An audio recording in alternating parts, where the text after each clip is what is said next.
What is up guys, Adarsh here. आज की video में बात करने वाले आइजन के ओरिजिन के बारे में। आखिर आइजन है कौन? हम लोग को पता है कि कुवो भाई साहब ऐसे, ये देखो ये है आइजन। उसका ओरिजिन क्या है भाई? वो कहीं से तो इतना ताकतवर बना होगा, क्योंकि आज मेरे पास जो थ्योरी इसको हम खुद कुक किए हैं, ठीक है। तो और हमको लगता है ये बहुत ज़्यादा सेंस भी बनाता है। अब आप लोगों को नीचे कमेंट्स बताना आप लोग कितना एग्री करोगे नहीं करोगे। तो हम लोग बिना देर के जल्दी वीडियो को शुरू करते हैं। अब यहाँ पे हम थोड़ा लोअर हेवी जाने वाले हैं। जो भी लोग यहाँ पे can't fear your own world light novel के बारे में नहीं जानते, आप लोगों को बता दे रहे हैं। ये हम लोग लाइट नॉवल है 1000 डे ब्लड वार आर्क के बाद में। और यहाँ पे क्या होता है हम लोग मालूम पड़ता है कि आखिर यूहवा जब मरा तो उसके बाद क्या ही हुआ था, ठीक है। और बहुत ज़्यादा कुछ होता है, बहुत बड़े बड़े रेवलेशन होते हैं। जहाँ पे सबसे बड़ा रेवलेशन को मिलता है सोल किंग के बारे में, कि आखिर सोल किंग का वो हाल हुआ तो हुआ कैसे। तो हम लोग को मालूम पड़ता है कि जब सोल किंग जब एग्जिस्ट करता था, सोल किंग तीनों वर्ल्ड्स को ही सेपरेट कर दिया था कि लिविंग बींग्स के लिए अर्थ रहेगा, मतलब जो ह्यूमन वर्ल्ड है, हॉलोज के लिए ह्यूकोमुंडो, और सोल रिपर्स के लिए सोल सोसाइटी। मगर उसमें क्या होता है कि हम लोग के सोल किंग को बिट्रे कर दिया जाता है और उसका बहुत बुरा हाल किया जाता है। और सोल किंग के साथ बहुत ज़्यादा गलत होता है। अगर आप लोग चाहोगे हम सोल किंग के ऊपर एक अलग वीडियो बना देंगे। मैं आप खुद इमेजिन करो, हम शॉर्ट है बस बता रहे सोल किंग के साथ क्या होता है। वो बंदा सभी स्पीशीज को अलग कर देता है, सबके लिए अलग अलग वर्ल्ड से रहेंगे कि सभी वहाँ पे अच्छे से एग्जिस्ट करेंगे। और वो खुद उसका एंकर पॉइंट बन जाता है कि वही इन तीनों को बैलेंस में रखे, कोई भी वर्ल्ड जिसे कोलैप्स ना करे। उसके बदले उसको क्या मिलता है? उसके सारे हाथ पैर काट दिए जाते हैं, उसके सारे ऑर्गन्स निकाल दिए जाते हैं। और अब ना तो वो इस पोजीशन में मर सकता है क्योंकि इतना ताकतवर है, और ना तो जी सकता है क्योंकि वो इतना खराब हालत में है। मगर उसके बाद वो इतना ताकतवर रहता है कि वो सिर्फ अपने हस्क से, उसके बॉडी के अंदर कुछ ऑर्गन्स नहीं है। उसका हार्ट जेराल्ड है, उसका ब्रेन ग्रेमी है, उसका लेफ्ट आर्म परनाइडा है, राइट आर्म उसका मिमी आगी है।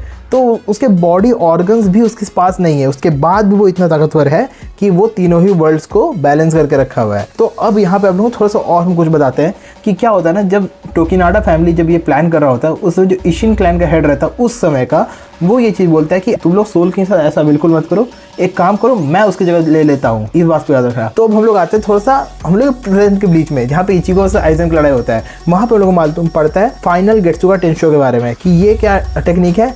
इस टेक्निक से क्या होता है कि एक शिनिगामी अपने सारे स्पिरिचुअल प्रेशर को की बार रिलीज करता है और उसके वो पावरलेस हो जाता है। ये बात हम लोग पता है। अब ये हम लोग को कौन बताता है? इसको हम लोग बताता है इशिन इचिगो को, ठीक है। ये शिबा क्लैन का हेड रहता है। तो जब टोकिनाडा फैमिली डिसाइड करता है कि हम लोग सोल किंग को इतनी बुरी तरह से रखेंगे, तो उस समय शिवा फैमिली जो हेड रहता है वो बोलता है कि तुम लोग सोल किंग से ऐसा बिल्कुल मत करो, इसके जगह मेरा ये हाल कर दो, मैं वर्ल्ड्स को बैलेंस रखूँ, मगर सोल किंग के साथ गलत मत करो। इसको हम लोग एक बार के लिए साइड में रखते हैं, क्योंकि ठीक है, क्योंकि हम लोग कुक करने वाले तो इंग्रेडिएंट्स हम लोग को एक बार रेडी करने पड़े, उसके बाद ये तड़का लगाएंगे।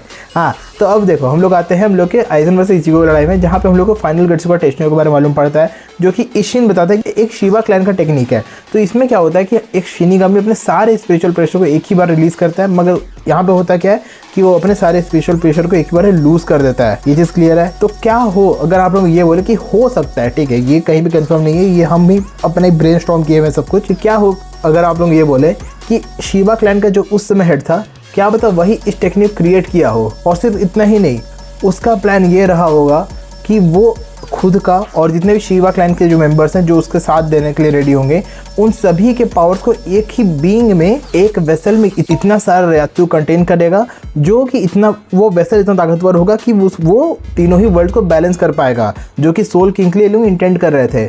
मगर होता क्या है कि इस टास्क में लोग हो जाते हैं थोड़ा सा लेट, और यहाँ टोकिनाडा फैमिली सोल किंग को ऑलरेडी वो हालत करके उसको ऑलरेडी ट्रैप करके रखा हुआ है। और यहाँ पे क्या होता है कि ये लोग इतना सारा रेयात्सु को जो कंडेंस करके रखे हुए, एक बीइंग बना के रखे हुए हैं, ये अब उनके यूज़ के लिए नहीं है, ठीक है। इस वेसल को लोग डिस्पर्स कर दिए होंगे, इसका जो भी रेयात्सु है ये सराउंडिंग में फैल गया होगा। और मगर यहाँ पे खेल क्या होता है ना कि ये जो वेसल था, इसका जितना भी रेयात्सु से जो पूरा फैला हुआ था, सोल किंग का जो हाल होता है उसको हुए मिलियंस ऑफ ईयर्स हो चुके हैं। तो हो सकता है कि मिलियंस ऑफ ईयर्स में ये सारा जो रेयात्सु शिबा क्लैन की तरफ से था वो सभी एक साथ आने लगा हो, ठीक है। एक साथ खुद को अट्रैक्ट करते हुए खुद को पूरी तरह एक करने की कोशिश कर रहा होगा। और हम लोग को ये भी पता है कि सोल किंग को रिप्लेस करने के लिए वाला वेसल बनाया जा रहा था कि सोल किंग की जगह ये रहेगा, ठीक है। और क्या होता है, यही कॉन्शियसली, यही जो इमोशन हम बोल रहे हैं यहाँ पे, जो कॉन्शियसनेस बोले, यही वो कॉन्शियसनेस उस वेसल के पास रहा होगा।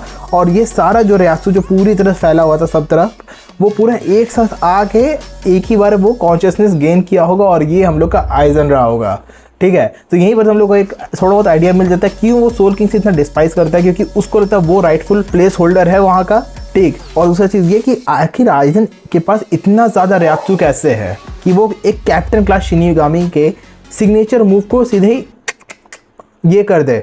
ठीक है, ये कोई मामूली बात नहीं है। तो मेरे ख्याल से ऐसे ही कुछ रहा होगा। आप लोगों को क्या लगता है कि ऐसा सच में रहा होगा? कि हमको अगर आप लोग फ्रैंकली पूछो तो हमको तो ये लगता है कि यहाँ पे हम लोग को पहला सवाल का जवाब मिला कि भाई इतना ताकतवर कैसे, इतना सारा रिएक्टर कैसे, ठीक। और दूसरा चीज़ ये कि आखिर वो सोल किंग से इतना नफरत करता क्यों है, क्योंकि ये चीज़ कहीं ना कहीं से उसके अंदर आएगा ही आएगा। कोई पैदा होकर नहीं बोलता है भाई हम तो सोल किंग पंगा लेंगे, कि सोल किंग किसी और ही जगह पे है। उसका मेंटल फोर्टिट्यूड पहले से ही वैसा था, क्योंकि उसको उस इंटेंशन के साथ ही बनाया गया होगा, समझ रहे हो। और फिर हमको लगता है ये काइंड ऑफ पोएटिक भी है कि उसी टेक्निक से आइजन हारा भी, जो कि हम लोग फाइनल गेट्सुका टेंशो था, जो कि हम लोग इचिगो यूज़ करता है उसके अगेंस्ट, जहाँ पे इचिगो अपने सारे पावर्स को एक साथ इस्तेमाल करता है आइजन को खत्म करने के लिए। वो अलग बात है, आइजन को फिर भी खत्म नहीं कर पाता है, मगर फिर भी।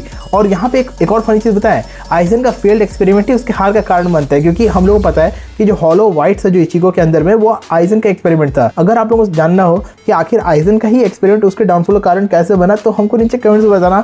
हम आप लोगों के लिए ये वाला वीडियो ज़रूर बना देंगे। हम उम्मीद करते हैं आप लोगों को जो हम कुक किए हैं अच्छा लगा होगा। अगर हम खराब कुक किए हमको वो भी ज़रूर बता देना, ठीक है। और हम मिलते हैं अगली वीडियो में। Thank you so much watching, take care, good bye.